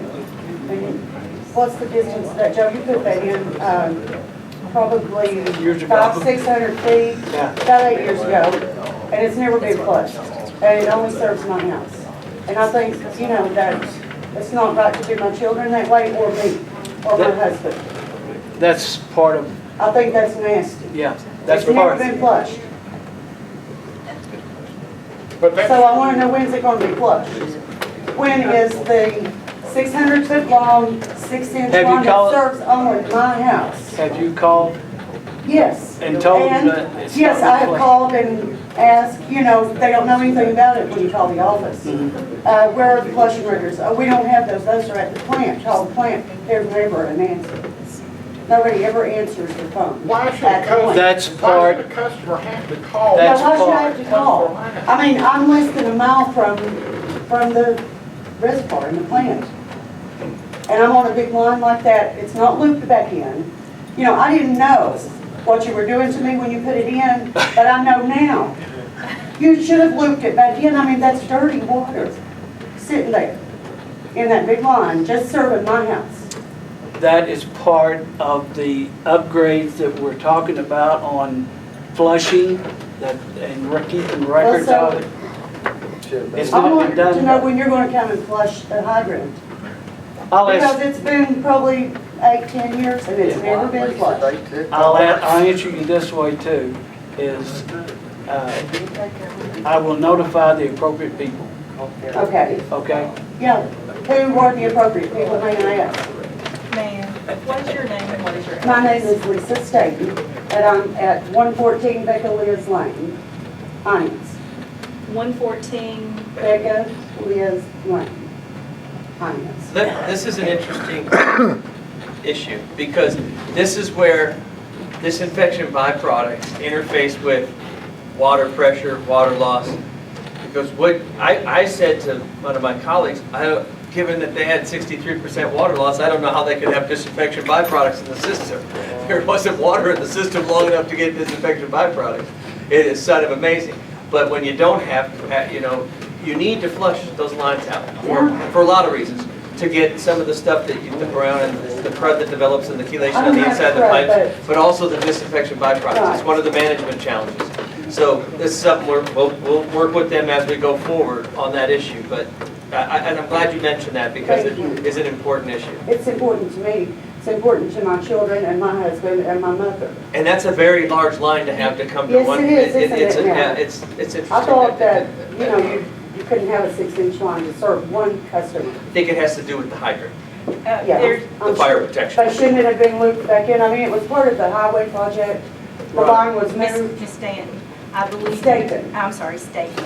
I think part of what Joe was alluding to, and correct me if I'm wrong, okay, Joe, is they have plans to extend that line further out. Is that not right? No, Not they her. can't. Not No, that's hers? okay. Not my line. Then we need to look at, Yeah. that's one of the things that we look at for disinfection byproducts. And that's one of the things when I start looking more closely at his distribution map, which Rural Water is now helping put together for them. We'll be trying to pinpoint those areas that have those dead-end lines with oversized lines to see what we can do. How will you find them if they don't tell you? How will you Oh, know? we're building this map.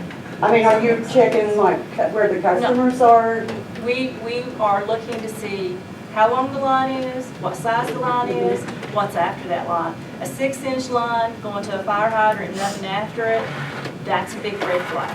Yes. And Thank so you. those are the things that we'll be looking at.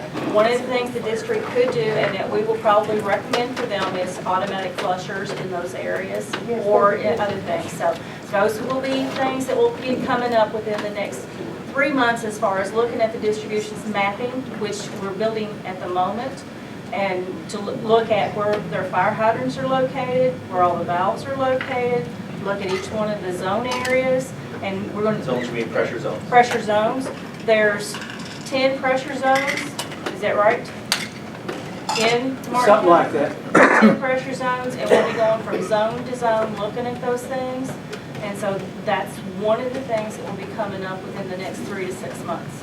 Sandy, you were going to say Then we'll something. be giving them some recommendations. And we're still adding on, because we're supposed to be building a new high school on up on the road I've to heard nowhere. about that, and yes, we'll be looking at the future plans as well.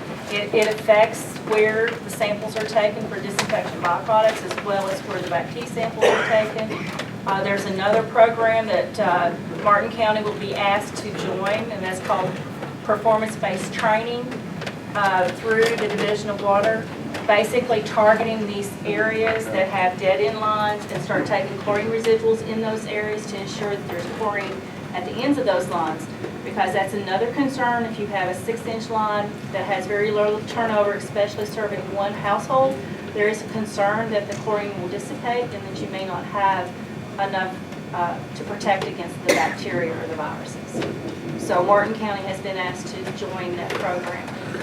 And just as a Division of Water takes some money it gets from EPA in a contract with Rural Water to work on issues with systems that are having problems. I don't remember, it's a couple $100,000 a year in that ballpark to pay folks from Rural Water to come out and work with systems. And then, of course, they have their own members and dues, and they do their own thing, and provide technical assistance and circuit riders for that kind of thing as well. And Robert and our staff, Robert's an inspector, but inspectors, half of what they do is basically provide technical assistance. And we have a group of people that just do technical assistance to mostly small water systems. Louisville Water Company doesn't need any help. They have lots of resources and they're really good at what they do. But little systems who have limited resources need help, and we have programs that are designed for that. I'd like to inquire of Mr. Hammond, so he wouldn't care, do you have water of sufficient quantity to routinely flush the fire hydrant? No, In proportion, Dick. Niles Cumbo used to say the reason he didn't flush it because he didn't have enough water. We can't do the system. Oh, you can't do it all at once. No, but you can do a little at a time and keep record of it, Yeah. okay? Well, see, Mr. Cumbo did that by himself. He used to walk the streets of the village. I remember that. An 8-inch main line with a fire hydrant. This is not at the end of the line somewhere. This is not up in the end of the hall. This is an 8-inch main line with all the pressure. He'd turn that fire hydrant on, and there come that old yellow water out there. He'd say, "Oh, look at there, it's muddy water." And then of course it would clear up, and eventually he'd go to the next one. But he said that was how many years ago? He didn't have enough water to routinely flush the hydrant with the water loss that you have. Do you have the water of sufficient quantity to flush that fire hydrant I on see. a routine basis? On a routine basis? Routine. I think we're required, if I'm not mistaken, to have a flushing plan Yeah. and flush once or twice a year. It's recommended to be flushed twice a year, but your draft agreed order says something about having a flushing plan and submitted by a certain date. Right. And I believe that date's going to be the end of August. Would that, the flushing plan, I would assume, would be public record, and the routine flushing, the record would be public as well. That would be copyable. The flushing plan is definitely an available record to the public. We can stipulate that the records be kept and be made available as part of the order. Well, And it's good management. I mean, it's just good management. If you don't know where you flushed when, then that's not a plan. So it should be part of the plan. You gotta have some water. Pardon me? You gotta have some water, you can't flush over That there. is a You gotta challenge. have the capacity to flush over there. Try to nevertheless stipulate away. Yeah. Well, right, yes. I don't mean this disrespect to Joe, I've known him for at least 3 years. Okay. But anyway, we should be able, we the public, not necessarily, should be able to say, when have you flushed this hydrant last? And say, well, let's see. Well, you can come back here next week and we'll see if we can find that. No. We need to be able to see it's been flushed routinely. Yes, things happen, you can't always meet everything, but these things need to be flushed. If I could see yellow muddy water coming out of a hydrant on top of an 8-inch high-pressure line, there's some mud somewhere else. Well, part of that is, part of the reason you flush is to pull some of that stuff off the pipes. I mean, that, I agree. that stuff forms on the inside of pipes. And part of the reason for flushing is to actually flush that out. Yeah. It happens. The pipes react with the water to some degree. And so when you see that, the flush is actually working too. Yeah. Let me ask you a technical question. When you increase the volume, when you increase the flow of the water on an asbestos-based pipes, does that have a tendency to pull some asbestos loose? The issue with the asbestos pipe has to do with the pH in the pipe more so than the volume or the scour. The asbestos is not what they expect to be coming off. It's what we're looking for, the pH in that pipe, to see if there's a difference.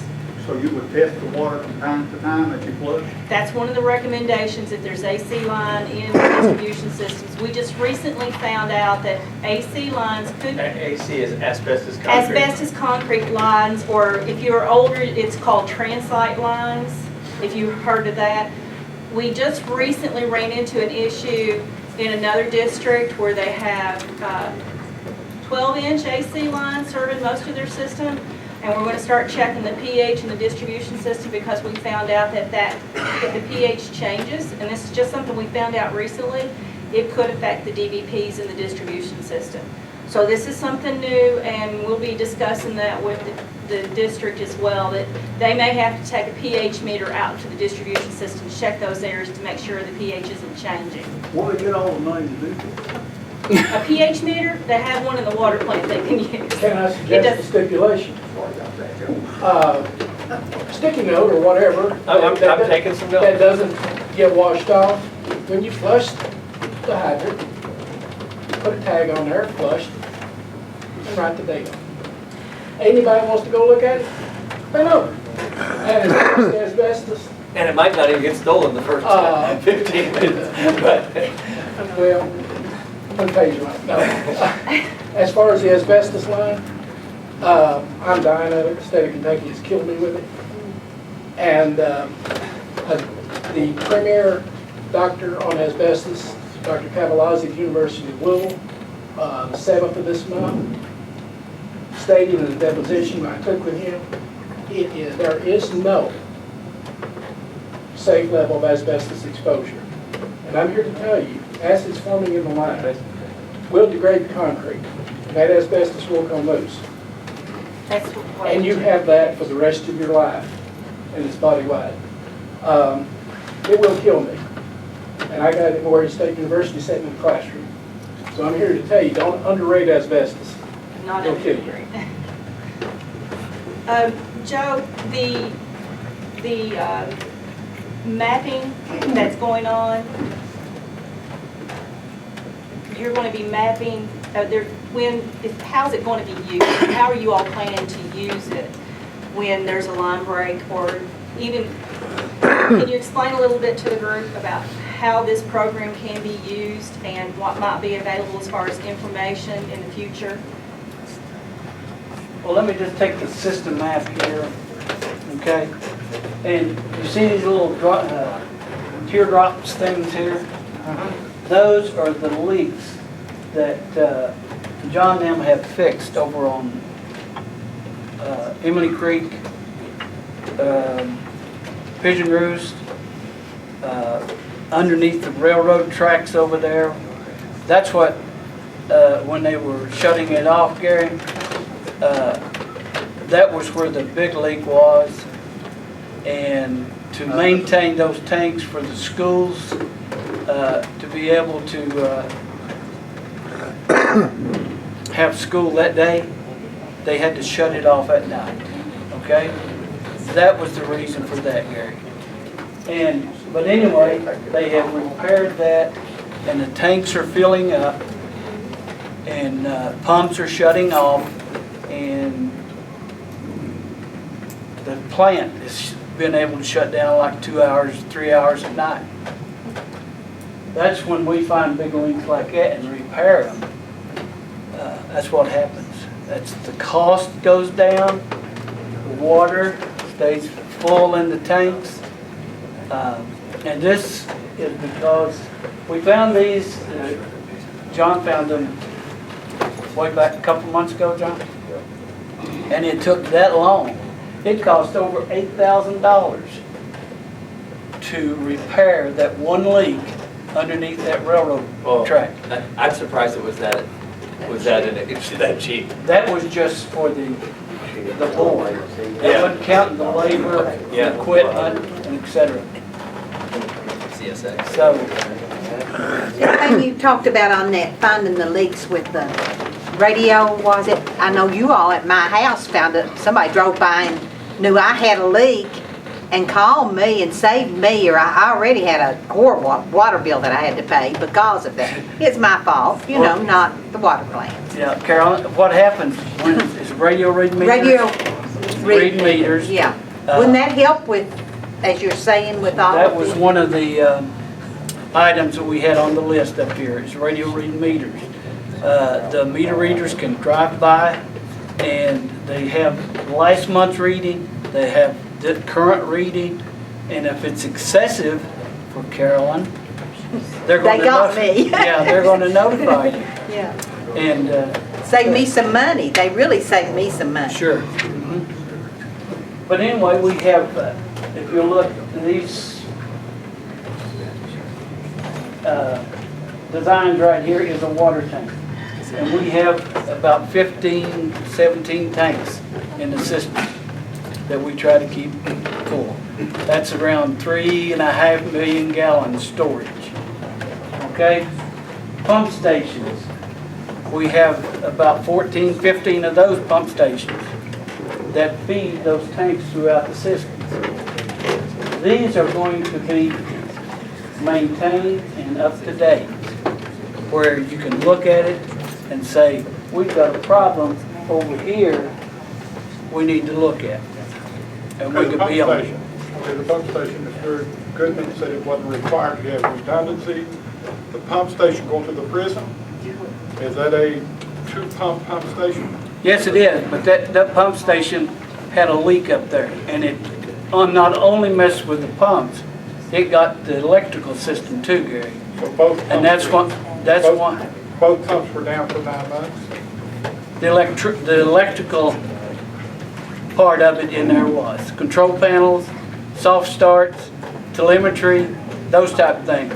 You just don't walk in and flip a switch. So we lost all the revenue for 9 months. Let's do this, okay? They've got to go back to Franklin County. They got a 3-hour drive. And let's wrap it up. And what we'll do, if anybody has any last, Bill wants to say something. I would like to address the selling to the prison. We don't sell to the prison, we sell to Prestonburg. Prestonburg sells to the prison. Those 9 months that you're referring to, we sell water to Prestonburg for $3.05 a thousand. It cost us $3.15 a thousand to make that water. That 9 months we were down was actually saving us money. We didn't lose a buku of money. We're under a contractual agreement to Prestonburg to sell them that water. Therefore, every 1,000 gallons we sell to them, we lose money. Well, actually, So the con- so you're thinking about losing money on that, it's just completely false. well, the contract is not with Prestonsburg City Utilities. The contract is with, Lisa, you can correct me if I'm wrong, because we were aware of this. The contract is with the Bureau of Prisons. Prestonsburg supplies half, we supply half, and in the event any of the utilities cannot provide that half, the other one steps up and can do it. Bottom line is, we sell water to Prestonsburg, who in turn sells it to the prison. I just say, praise God, the prisoners had good water. We sell it Wish to them we for did. $3.05 a thousand. It costs us $3.15 a thousand to make it. Well, if you sell for $305,000, it's because of the contract. At our time, that our rate was $305 per 1,000 gallon unit. That's the contract with Prestonsburg. Let's go home, I want water. If you all need me for anything, I'll get with them after they get with. We got your phone. Yeah, I know you do. And as soon as I hear something back from the DOG or Division of Water, I'll send a press release out, put it on Facebook or something. Okay. But, and then she'll be working with Tad. Thank you.